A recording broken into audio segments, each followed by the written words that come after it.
You wouldn't believe me if I told you these two actually really do love each other. They actually do. But you wouldn't know it. Look at that. My little cockatiel is so afraid of this tiny budgie that she is cowering on the floor of her cage from a tiny budgie. Because he's bratty. He likes to yank out her crust feathers, which is mean. And then he likes to be mean to her by eating her food, which really ticks her off. Are you guys going to play or what? Or do I have to stir you up to get you to go? Alright, here we go. Here we go.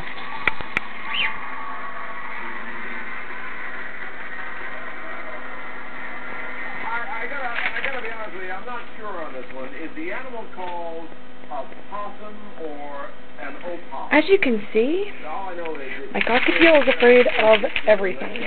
And she goes nuts when people try to catch her. Hiss. What?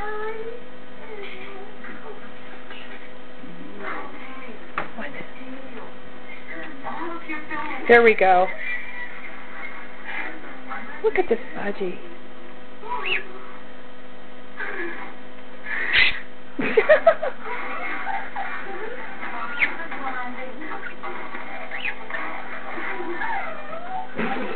He's trying to pull her tail. What the heck? You know, the funny thing is it looks like they might hurt each other, but in the entire, what, 4, 5 years we've had budgies, the only animal he ever hurt was another budgie.